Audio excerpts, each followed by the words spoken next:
Hola mis estimados hermanos y hermanas, bienvenidos una semana más a Producciones Baraka. Yo soy Lolo y esta semana estudiaremos Isaías 40 al 49. El tema que es de esta semana es Consolad a mi pueblo. Y el himno sugerido en esta ocasión es el himno 89 en el himnario español. Para siempre Dios esté con vos. Para siempre Dios esté con vos. Con su voz los sostenga. Con su pueblo os mantenga. Para siempre Dios esté con vos. Hasta vernos con el rey, hasta ver, para siempre Dios esté con vos. Consolad. Es la primera palabra del capítulo 40. Marca el comienzo de un tono diferente, un énfasis diferente en el mensaje del profeta. Mientras que los escritos anteriores de Isaías advertían a Israel y a Judá sobre la destrucción y el cautiverio que sobrevendrían a causa de sus pecados, estas profecías posteriores tenían como fin consolar a los judíos, más de 150 años después. Una vez que Jerusalén hubiera sido destruida, el templo hubiese sido profanado y Babilonia hubiera llevado cautivo al pueblo. No obstante, estas profecías se extienden aún más adelante en el futuro, y no solo a esos israelitas derrotados y descorazonados, nos hablan a nosotros, quienes a veces también nos sentimos derrotados, descorazonados e incluso perdidos. El mensaje de Isaías para ellos y para nosotros es sencillo: no temas, no todo está perdido, el Señor no nos ha olvidado, y Él tiene poder sobre las situaciones que parecen estar fuera de nuestro control. ¿No es el Señor el creador de los cielos y el que extiende la tierra y el que da aliento al pueblo que mora sobre ella? ¿No es Él más poderoso que Babilonia, que el pecado, que cualquier cosa que le tenga cautivo? Él nos ruega: vuélvete a mí, porque yo te redimí. Él puede sanar, restaurar, fortalecer, perdonar y consolar. Él puede hacer cualquier cosa que sea necesaria para que usted, en su caso en particular, sea redimido. Para los israelitas debe haber sido desalentador e incluso devastador hallarse cautivos en Babilonia. Es posible que muchos se hayan preguntado si acaso habían perdido para siempre su lugar como el pueblo escogido y del convenio de Dios. Este capítulo trata los acontecimientos acaecidos en Judá durante el reinado de Ezequías, que fueron preludio al cautiverio en Babilonia, también sobre el periodo de la cautividad, incluyendo la esperanza en la venida del Mesías prometido. Isaías dramatizó la inutilidad de confiar en los dioses hechos por el hombre y reveló la liberación futura de Judá, tanto de la esclavitud como de la destrucción de Babilonia, que había sido la opresora de Judá.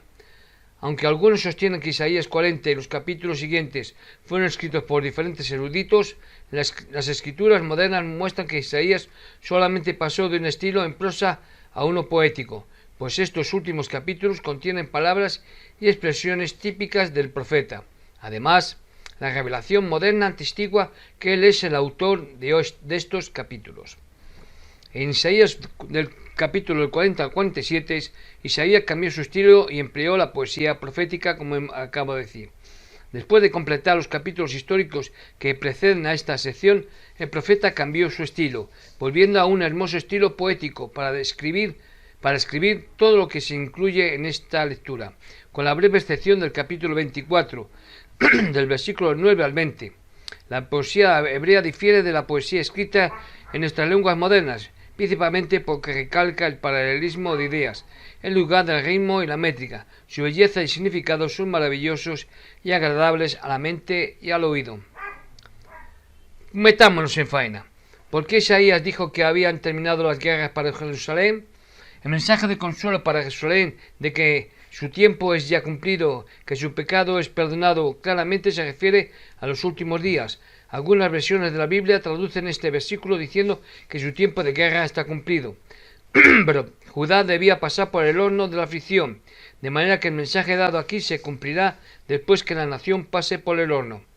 Una mirada a la historia y a las circunstancias actuales nos muestran que aquella nación todavía está en el horno. El resto del capítulo también sienta las bases para el cumplimiento de esta profecía en la época de la segunda venida. Isaías 43. Voz que clama en el desierto. ¿Os dice algo esta frase, estas palabras? Este versículo se refiere a Juan el Bautista, pero, como sucede con otras profecías del Antiguo Testamento, tiene un significado adicional. El Salvador claramente identifica a la voz que clama en el desierto como Juan el Bautista, como lo podemos ver en Mateo 3.3 y Juan 1.23. Pero si este precursor debía preparar el camino para la persona que iba a decirle a Jerusalén que los tiempos de prueba habían pasado, entonces el profeta claramente nos estaba refiriendo solamente al ministerio mortal de Juan el Bautista. El elder Dios de Asdale dijo: en lugar de hablar palabras de consuelo a Jerusalén, el Cristo exclamó: Jerusalén, Jerusalén, que matas a los profetas y apedreas a los que te son enviados. ¿Cuántas veces quise juntar a tus hijos como la gallina junta sus polluelos debajo de las alas y no quisiste? He aquí, vuestra casa os es dejada desierta. Esto está en Mateo 23, 37, 38. ¿Fueron estas palabras de consuelo para Jerusalén? No lo creo. Es evidente que Juan el Bautista no solamente fue el precursor de su primera venida, sino que también lo será de su segundo advenimiento. Las Escrituras son claras en este punto. Solamente con la segunda venida del Señor, Jerusalén encontrará perdón y paz. Por lo tanto, la referencia a la voz en el desierto, Juan el Bautista, enderezando las sendas, se aplica a su ministerio como precursor de los días antiguos y también de los postreros. Lucas citó Isaías 40, versículos 3 a 5, que claramente se aplican al milenio. Lucas 3, versículos 4 a 6. Cuando José Smith tradujo este capítulo de Lucas, añadió 5 versículos que también se aplican a la segunda venida y claramente identifican al Salvador como aquel para quien el precursor prepararía el camino. Está bien claro que Juan el Bautista cumplió 2 veces esta profecía, pero había aún otro cumplimiento para la misma profecía. Otro precursor que preparó la venida de Cristo fue el profeta José Smith. El presidente José Fiel Smith observó: Malaquías habla de que el Señor enviaría a su mensajero a preparar el camino delante de él, y aunque esto se refiere a la venida de Juan el Bautista, esta es una de las profecías de las Escrituras que tienen doble cumplimiento. Se refiere también a la venida del profeta José Smith, porque ese mensajero que vendría y prepararía el camino delante de él, vendría en esta época. Le voy a dedicar a esto un momento porque es importante y os mostraré cuándo era que este mensajero entregaría su mensaje. El Señor declaró mediante uno de sus profetas que antes de su segunda venida un mensajero sería enviado a preparar el camino y a enderezarlo. Podéis aplicarle esto a Juan si os así lo deseáis, y es verdad. Juan el Bautista, el mensajero que vino a preparar el camino delante del Señor en la dispensación anterior, también vino en esta dispensación como mensajero ante José Smith, de manera que se aplica, si deseáis aplicarlo así, a Juan, el que vino como mensajero para preparar el camino del Señor. Pero me adelanto más y me mantengo a que José Smith fue el mensajero al cual el Señor envió a preparar el camino delante de él. Vino y por dirección del mensajero santo estableció el fundamento para el reino de Dios y de esta obra maravillosa y de este prodigio, a fin de que el mundo pudiera estar preparado para la segunda venida del Señor. ¿Qué significa toda carne es hierba? Las metáforas que los profetas tomaron de las condiciones geográficas de la tierra de Canaán tenían profundos mensajes espirituales. Las lluvias de primavera, llamadas en el texto lluvias tardías, Jeremías 3.3, se producen desde enero hasta la primera parte de abril.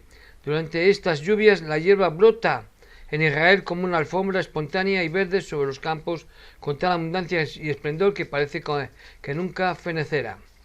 Poco después terminan las lluvias y el abrasador calor del verano seca la hierba casi de un día para otro. Sencillamente parece desvanecerse sobre los cerros. La hierba seca y muerta era la metáfora que Isaías escogió para describir a los malvados cuyas sendas parecen ser tan atractivas para el mundo pero que no duran mucho. Solamente los santificados del Señor soportarán la gloria de su venida, pues los malvados serán como la hierba seca consumida por un fuego intenso. ¿A qué se le llama Sión sobre el monte? El Elder Nosoprat dijo que este pasaje era una profecía concerniente a la Sión del Señor que será levantada en la tierra antes de que Él venga en su gloria. La profecía decía que el pueblo llamado Sión iría al territorio montañoso, a los valles de la montaña de Utah y zonas vecinas. Además declaró que José Smith también había predicho la misma cosa y concluyó diciendo: de este modo la profecía fue enunciada y así ha sido cumplida. Algo interesante, Isaías capítulo 40 versículos 10 y 11, obra preparatoria para su venida. Estos versículos claramente se refieren a la actividad preparatoria requerida antes de que el Señor venga otra vez.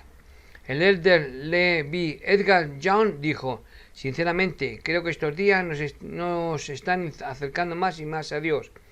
Ojalá que lleguemos a ser puros de corazón y veamos a Dios, que es el destino feliz de los que son sabios y han recibido la verdad y han tomado al Espíritu Santo por guía propia, pues son los que no serán engañados y soportarán el día. Una curiosidad: Isaías identificó uno de los nombres de Dios, en el mismo sentido en que uno de los nombres del Señor es sin fin, otro es eterno. También es llamado Dios eterno o Padre eterno, lo que significa que permanecerá para siempre, pues sus años nunca faltan. ¿Qué vio Isaías como recompensa de los que esperan a Jehová? Hablando del poder dado a los que esperan en el Señor, cuya fuerza el Señor renovará, el profeta Isaías dijo que levantarán alas como el águila. El Elder Nosoprat de nuevo indicó que quienes son los confiados a la esfera mortal y sus leyes pueden ser renovadas después de esta vida con la luz de verdad y serán capacitados para ir de un lugar a otro a gran velocidad, aun con la velocidad de la luz. La mayor promesa reservada para quienes han sido verídicos y fieles en obedecer los mandamientos confiando en el Señor consiste en poder corregir sin cansarse y andar sin desmayar. Puesto que todos los hombres que corren sufren cansancio natural por el ejercicio prolongado, y es raro ciertamente que una persona se desmaye por solo caminar, es evidente que estas promesas se aplican más a las cosas del Espíritu, pues el Señor no desfallece ni se fatiga. Aunque hay quienes corren sin que se les mande, los siervos del Señor son mandados a recorrer sus vías. El hombre llamado por el Señor para servir toma parte en una competencia en la que no es de los ligeros la carrera ni la guerra de los fuertes, sino que la recompensa es para quienes perseveran hasta el fin. Tener la fuerza para correr la carrera de la vida sin cansarse es una promesa de mucho valor. Poder andar con seguridad, sin desmayar o sin apartarse de la verdad, es una gran bendición. Qué consuelo y esperanza es para quienes confían en el Señor poder servir con energía y no cansarse de hacerlo, andar con certeza sin apartarse de la senda. Nota aclaratoria: los capítulos 40 al 66 de Isaías son de naturaleza profética. Aunque se hace referencia al futuro inmediato de Isaías, el tema central de su profecía se refiere a los últimos días. Sin tener esta perspectiva, la mayoría de los que estudian la Biblia opinan que estos capítulos son históricos y que fueron escritos por individuos que vivieron después de la época de Isaías. Sin embargo, tal posición es sostenible a la luz de la Escritura revelada. Isaías vio el fin desde el principio, y sus pronunciamientos proféticos concernientes al destino de Israel son más confiables que el punto de vista limitado del pasado que puede tener cualquier historiador. Continuamos. ¿Cuáles son las costas vistas por Isaías? De vez en cuando el Señor Jesucristo ha esparcido a miembros de la casa de Israel a otras tierras, costas, de las cuales finalmente los recogerá antes de su segunda venida. Las Américas son una de estas tierras. El estudio de esta referencia revela que las costas o la morada de los restos esparcidos de Israel no eran conocidas por los hombres. Isaías hizo alusión a Israel esparcido al emplear la metáfora de las costas y sugirió que allí, en esas costas, los integrantes de esos grupos aprenderían a confiar en el Señor y en su palabra y se renovarían juntos. Todo esto sucedería cerca del tiempo de la cosecha. Entonces el Israel esparcido aprenderá a cantar un nuevo cántico, el canto de los redimidos, a reunirse todos en el reino. Pregunta: ¿quién es el justo del oriente? Juan vio una visión semejante a la de Isaías y habló del hombre justo del oriente diciendo que subía del monte, sale el sol y tenía el sello de Dios vivo. Apocalipsis 7:2. El Señor reveló a José Smith que este ángel de oriente es Elías, que habría de venir a congregar las tribus de Israel y a restaurar todas las cosas. Doctrinas y Convenios 77:9. De este ángel, el de Bruce R. McConkie dijo: ¿quién ha restaurado todas las cosas? ¿Fue el hombre? Ciertamente no. Muchos mensajeros angélicos han sido enviados de las cortes de gloria para conferir llaves y poderes, para entregar sus dispensaciones y glorias otra vez a los hombres. Por lo menos han venido los siguientes: Moroni, Juan el Bautista, Pedro, Santiago y Juan, Moisés, Elías el profeta, Elías, Gabriel, Rafael y Miguel. Puesto que es evidente que un solo mensajero no ha llevado a cabo todos los aspectos de la restauración, sino que más bien cada uno ha venido con una investidura especial, el Elías que tenía que restaurar todas las cosas es el Elías compuesto. En otras palabras, la restauración no fue hecha por un solo personaje, sino por muchos, y al hablar de Elías que vendría a restaurar todas las cosas, el Señor está usando ese título en el sentido plural, teniendo en mente a todos los profetas que vinieron para restaurar la plenitud del Evangelio. Así el nombre del Oriente parece referirse a ángeles de la restauración, lo que agrupados reciben el título compuesto de Elías. Isaías capítulo 42 versículos 1 al 4. ¿Quién es el siervo? Solamente un siervo recibió poder del juicio, y es aquel sobre cuyas leyes esperarán las costas, el mediador de Israel y el salvador de los gentiles. Él no clamó ni elevó la voz en las calles, es decir, no causó un gran tumulto ni se vanaglorió de sí mismo. Mateo citó este pasaje de Isaías después de hacer notar que el Salvador mandaba a las multitudes a que no proclamaran las sanidades que efectuaba. Véase Mateo capítulo 12 versículos 15 al 21.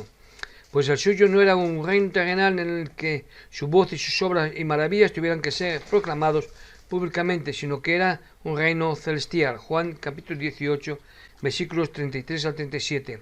Así se apartó de las multitudes y evitó los honores de los hombres y ministró con humildad y gentileza. El espíritu de juicio sería reservado hasta el día del juicio, en el que Cristo proclamará victoria como Rey de Reyes y Señor de Señores. 1 Timoteo 6:15. La imagen de la caña cascada y del pábilo humeante significa que aunque venga un juicio, no es para destruir almas, sino para salvarla. La frase pábilo que humeare fue traducida por Kane y Dernis, los historiadores, como mecha de luz vacilante.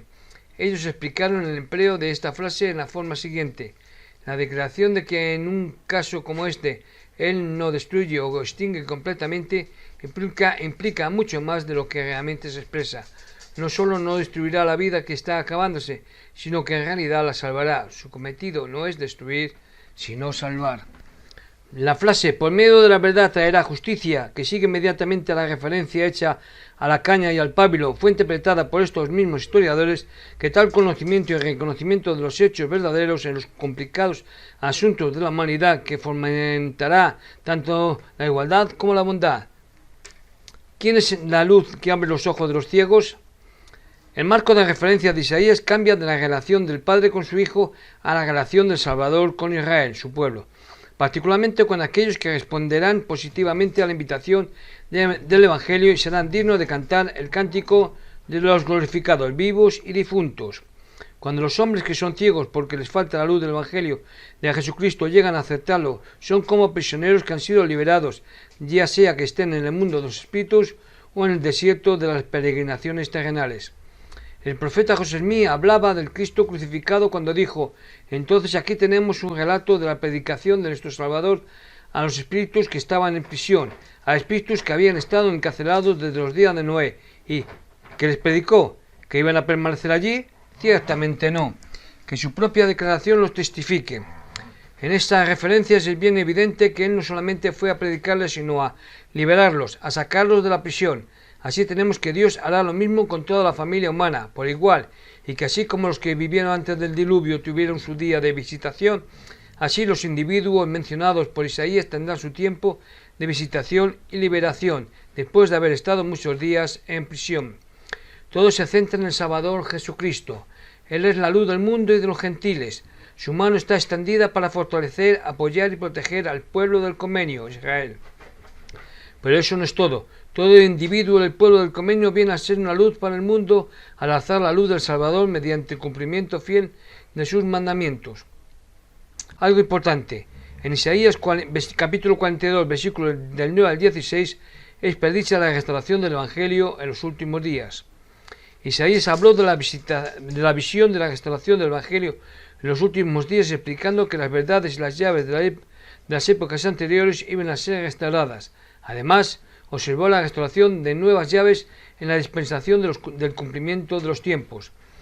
Empleando la metáfora del alumbramiento parto, describió la restauración del reino terrenal como posterior a un periodo de larga apostasía, durante el cual los cielos serían sellados. La Iglesia sería restaurada en los últimos días, antes de la destrucción que hará que las montañas queden como llanuras y que las aguas se sequen, y antes del retorno de las tribus esparcidas de Israel, las cuales vendrán por sendas que no han conocido, y la luz del Evangelio disipará la oscuridad que tanto tiempo han soportado. Isaías reiteró la promesa del Señor de que el Evangelio restaurado no sería quitado de nuevo de la tierra y que el Señor no olvidará a los suyos. Algo interesante. ¿Son ciegos los siervos del Señor? Isaías fue arrebatado en la majestuosidad de su profecía con respecto a los últimos días. Sin embargo, en este punto divagó al exponer el estado espiritual del pueblo de Israel entre la época de su profecía y del día del cumplimiento de la misma. Recalcó claramente que todos aquellos, incluyendo a los israelitas, que se extravían, que rinden honores a los pies de los ídolos, son sordos y ciegos al mensaje y luz del Evangelio. José Smith, el profeta, aclaró los versículos de 19 al 22, declarando que no es el siervo el que está ciego, sino el Israel esparcido, cuyos integrantes han aceptado a los ídolos de sus vecinos.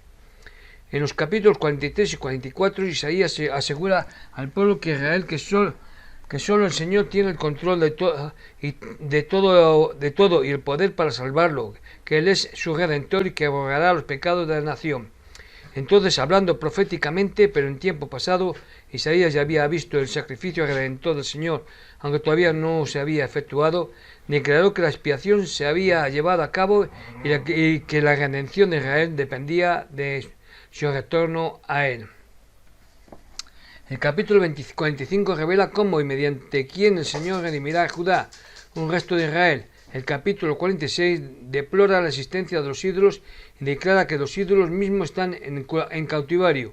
El capítulo 46 revela la dramática destrucción final de la Babilonia temporal y espiritual. Bien, vamos a matizar un poco. Isaías capítulo 43 versículos de 1 al 7. Una imagen y ejemplo del que es llamado por el Señor antes de pertenecer a Él.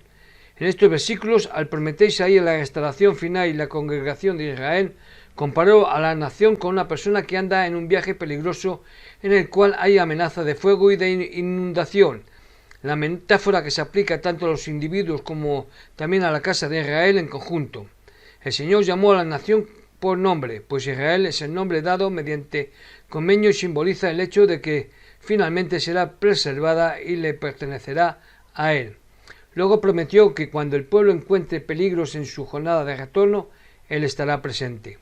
Ni las aguas ni los fuegos de la prueba y persecución podrán apartar al pueblo escogido de la protección del Señor. También puede haber un simbolismo espiritual en estas promesas.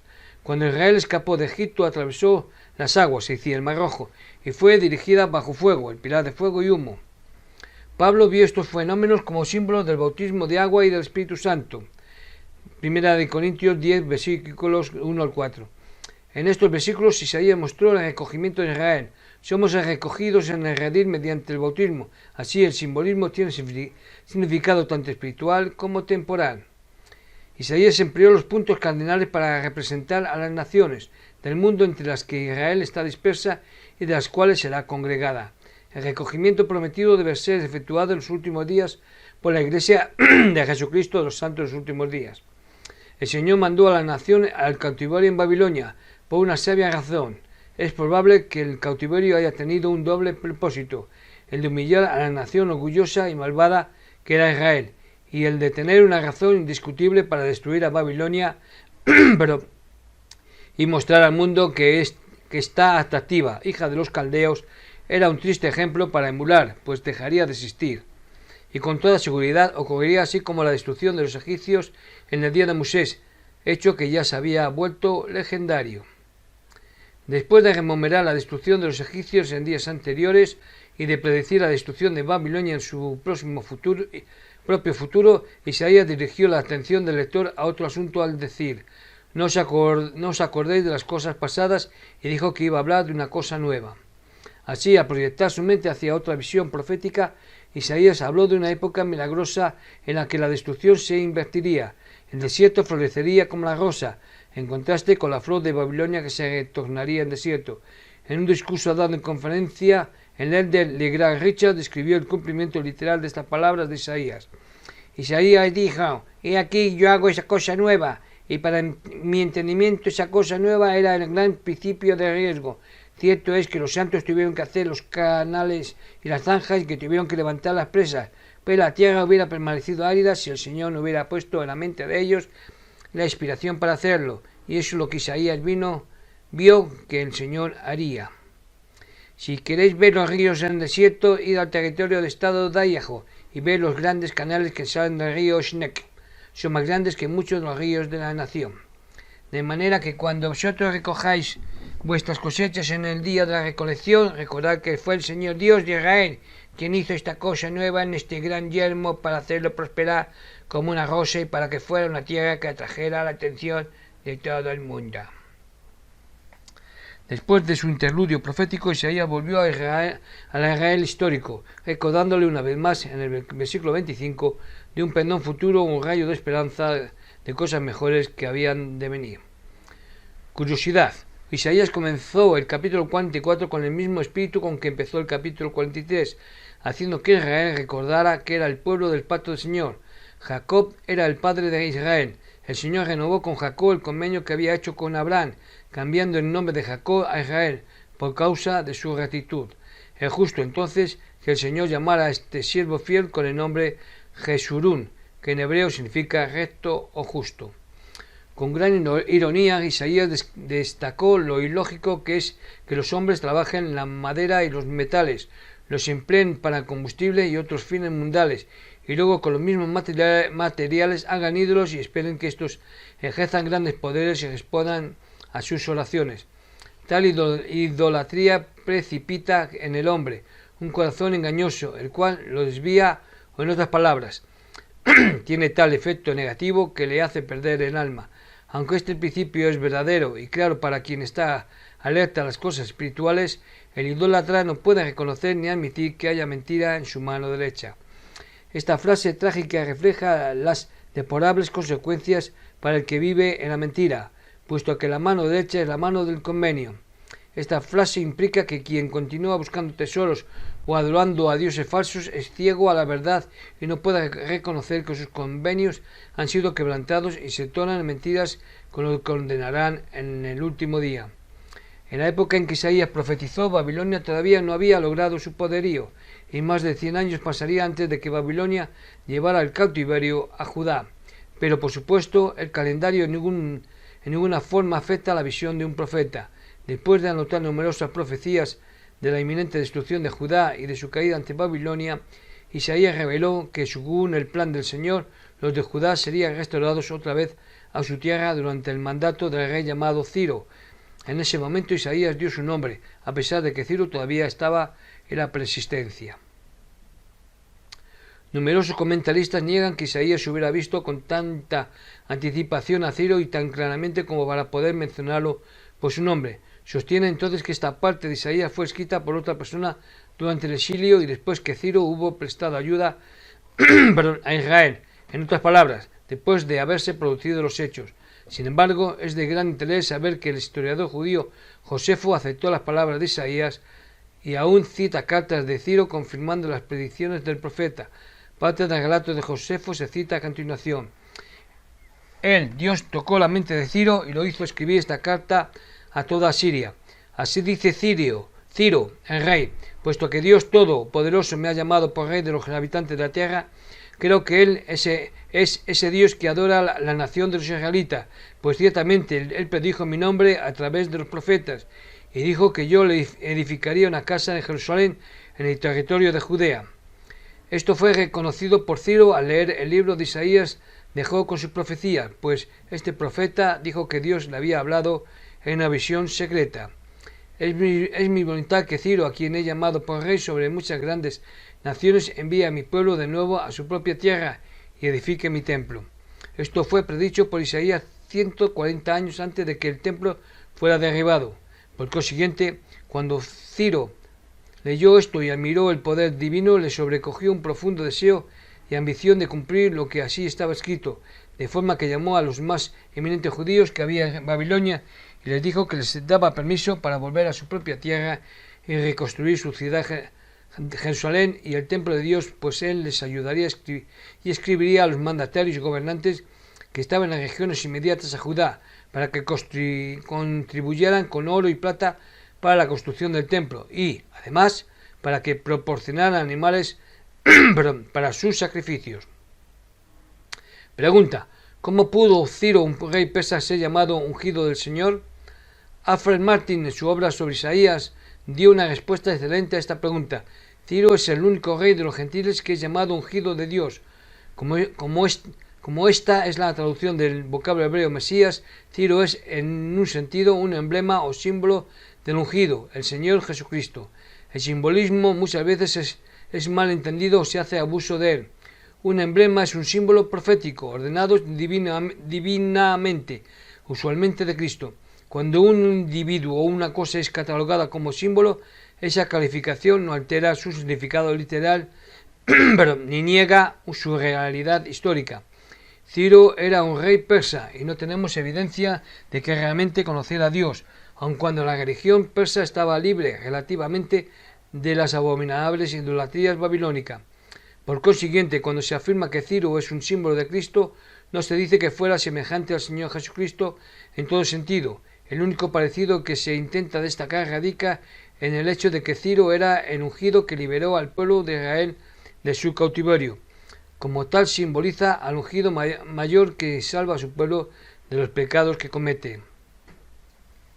Al conquistar Asia, Ciro obtuvo oro y plata que, calculado por peso, aparecen en esta crónica convertidos en libras esterlinas a la suma de 126.204.000 libras. Un cálculo basado en el promedio de la tasa del cambio de 1981 entre la libra esterlina y el dólar de los Estados Unidos llevaría al tesoro de Ciro, que tomó de los babilonios al equivalente de unos 284 millones de dólares. A destacar, Isaías capítulo 45, versículo 7. Es el mal creado por el Señor. En la primera parte de ese versículo, Isaías estableció contrastes. Formó la luz y creó las tinieblas. Hago la paz y creo la adversidad. Puesto que lo opuesto a la paz es el pesar o las dificultades, una mejor traducción sería: formó la luz y creó las tinieblas. Creó el bienestar y creó el pesar. La idea es que el Señor es el creador de la paz, pero también envía juicios sobre los malvados que maduran en su inequidad. Por lo tanto, aun cuando los malvados son castigados por los malvados, esto sucede bajo la dirección del Señor. Isaías capítulo 45, versículo 8. ¿En qué forma los cielos rocían y destilan la justicia? No hay duda de que Isaías se estaba refiriendo a lo mismo que aparece en Salmos 85:11. La verdad brotará de la tierra y la justicia mirará desde los cielos. Isaías vio que la tierra se abría y un mensaje de salvación salía de su seno. Una referencia a la aparición del libro de Mormón que salía de los anales nefitas escondidos bajo la tierra. Este acontecimiento de los últimos días ilustra que el día no puede decirle a su hacedor: ¿qué haces? Los muchos hombres que conspiraron contra José Smith no solamente estaban injuriando a un hombre, sino también injuriaban a su propio hacedor, cuyo siervo aquel hombre era. Isaías capítulo 45, versículo 12. ¿Qué es del Señor y qué es propiedad del hombre? Los hombres y organizaciones a menudo tratan las cosas de la tierra como si fueran sus dueños. Tengo una casa grande. Uno podría decir: levanté este negocio mediante mi propio esfuerzo, por lo tanto es mío. Si estas cosas fueran realmente ciertas, entonces podríamos entender por qué estas personas no desean compartirlas con otros o pagar al Señor la 10ª parte que Él requiere. Pero los hombres no pueden reclamar el derecho de propiedad. Por medio de Isaías el Señor recordó a Israel que Él es el creador de la tierra y, por lo tanto, solamente Él puede referirse a ella en términos de propiedad. En un lenguaje similar al de Isaías, el Señor hizo que los santos en los últimos días recordaran que Él creó la tierra y que los hombres solo son mayordomos de lo que es de Él. Luego hizo esta advertencia: y ninguno de vosotros diga que es suyo, porque no ha de llamarse suyo, no, ni parte alguna. El elder Spencer W. Kimball hizo algunas preguntas muy certeras concernientes a este tema. ¿Os sentís generosos cuando pagáis vuestros diezmos? ¿Objetáis cuando la suma es grande? ¿Es generoso con sus padres el niño que lava el automóvil de la casa o que tiende su calma? ¿Sois generosos cuando pagáis vuestra renta o canceláis notas de pago en los bancos? No es que seáis generosos o dadivosos, sino que cuando pagáis vuestros diezmos simplemente estáis siendo honestos. Es probable que vuestras actitudes sean el producto de vuestros conceptos erróneos. ¿Seríais capaces de robarle un peso a un amigo o un neumático al auto de vuestro vecino? ¿Seríais capaces de pedirle prestado a una viuda el dinero de su seguro sin la menor intención de pagarle después? ¿Asaltaríais un banco? ¿Os asombráis de tales sugerencias? Seguramente. Entonces, ¿le robaríais a vuestro Dios, vuestro Señor, quien ha establecido tales arreglos tan generosos con vosotros? ¿Tenéis algún derecho de apropiaros de los fondos de vuestro patrón para pagar vuestras deudas, comprar un auto, vestir a vuestra familia, alimentar a vuestros hijos o construir una casa? ¿Tomaríais del dinero de vuestros vecinos para enviar a vuestros hijos a la universidad o a una misión? ¿Ayudaríais a vuestros familiares o amigos con el dinero que no os pertenece? Algunas personas mezclan sus normas y pierden la visión de sus ideales. ¿Tomaríais del dinero de vuestros diezmos para pagar el fondo de construcción o la contribución para el mantenimiento del barrio? ¿Les llevaríais regalos a los pobres con el dinero de alguna persona, con el dinero del Señor? La contestación honrada a estas preguntas puede velar al santo de los últimos días cuán cerca está de andar por la misma loca y peligrosa senda elegida por Israel de la antigüedad. El Dios de Israel es Jehová, el Salvador Jesucristo. Este es uno de los principales testimonios de Isaías. En su mayoría el mundo cristiano ha perdido de vista el hecho de que el Dios del Antiguo Testamento era Jesucristo en el estado preterrenal. A menudo hablan de la teología del Antiguo Testamento como si fuera muy distinta a la del Nuevo, o hablan en cuanto a cómo el concepto de Dios se suavizó a medida que la gente se tornó más civilizada y refinada. El ciego saber, porque no es solamente la revelación moderna la que enseña que Jehová es Cristo. Tanto los escritos del Antiguo Testamento como los del Nuevo testificaron de ello una y otra vez, y ninguno lo hizo con más frecuencia o más energía que Isaías. En este capítulo se revela claramente la identidad del Dios del Antiguo Testamento. Considere los testimonios que se dan a continuación. El Mesías es el Salvador del mundo, versículo 15. Él salvará a Israel con una salvación eterna, versículo 17. Es el Creador, versículo 18. Es justo y poderoso para salvar, versículo 21. No hay otro nombre dado mediante el cual el hombre pueda ser salvo, versículo 21 y 22. Sus palabras son verdad y justicia, versículo 23. Toda rodilla se doblará y toda lengua confesará que Jesús es el Cristo, versículo 23. Compara con Romanos 14, 11. Es el mediador para toda la simiente de Israel, versículo 24. Isaías capítulo 45, versículo 23. ¿Qué significa decir que se doblará toda rodilla y jurará toda lengua? El presidente Joseph Fielding Smith dijo: quiero llamar la atención sobre algo que frecuentemente se menciona en las Escrituras, y es que se doblará toda rodilla y jurará toda lengua. Me pregunto, ¿cuántos de nosotros pensamos que si se dobla la rodilla la lengua confiesa el señal del perdón de los pecados y de la liberación de los mismos, y de que el candidato está preparado para la exaltación? Si así lo creen, están equivocados. De ninguna manera significa eso. Vendrá el tiempo cuando se doblará toda rodilla, toda lengua confesará, y aun así la mayor parte de la humanidad irá eternamente al reino celestial. Permítame leer estos versículos. Vendrá el tiempo cuando todos verán la salvación del Señor, cuando todas las naciones, tribus, lenguas y pueblos verán a ojo y confesarán ante Dios que sus juicios son justos. Mosías 16:1. Es maravilloso cuando los hombres llegan al nivel de estar dispuestos a confesar que los judíos contra ellos son justos y doblan la rodilla y comprenden, ojo a ojo. La intención de Isaías era asegurar a todo el mundo malvado como justos, de que Jesucristo es el Dios de Israel y que un día todos serán obligados a conocer ese hecho. sean o hayan sido o no discípulos suyos. El capítulo 47 demuestra los extremos hasta donde Satanás ha llegado para lograr su mentira eterna. Desde el comienzo, Lucifer dijo en su corazón: subiré al cielo, en lo alto, junto a las estrellas de Dios, levantaré mi trono y en el monte del testimonio me asentaré, y a los lados del norte, sobre las alturas de las nubes subiré, y seré semejante al Altísimo. Así como Sión es la hija espiritual del Señor Jesucristo, Babilonia es la inicua hija de Lucifer, el cual llegó a ser Satanás, el padre de todas las mentiras. El cuadro anterior muestra cómo la Babilonia de este mundo ha buscado asumir, es decir, lo que he dicho antes, el dominio sobre los hijos de los hombres. Isaías capítulo 48 es el primer capítulo de este libro citado en el libro de Mormón y se encuentra en ese libro como primer Nefi 20. Cada versículo que aparece en el libro de Mormón difiere de las versiones bíblicas actuales y muchas de las diferencias son significativas. Se puede dar por sentado que el texto del libro de Mormón es más correcto que las versiones bíblicas actuales, porque Nefi vivió unos 100 años después de la época de Isaías, y es más probable que dispusiera de un texto más puro que el que tenían los traductores de la Biblia. Montes Enigman destacó que el capítulo 49 es uno de los más importantes de todo el libro de Isaías, porque claramente predice la misión de los santos en los últimos días y también el destino de la tierra de América con relación a la casa de Israel. Nefi interpretó el capítulo como una predicción de que la tierra de América recibiría parte de los esparcidos de Israel, mientras que su hermano Jacob lo aplicó a los judíos en Jerusalén y a los gentiles. El capítulo 49 es de tal importancia que todo miembro de la Iglesia debería estudiarlo diligentemente. Bueno, eso es todo por esta semana. Gracias por estar ahí y nos vemos la próxima semana con una nueva lección. Yo soy Lolo y esto ha sido Producciones Baraka. Os deseo una feliz semana.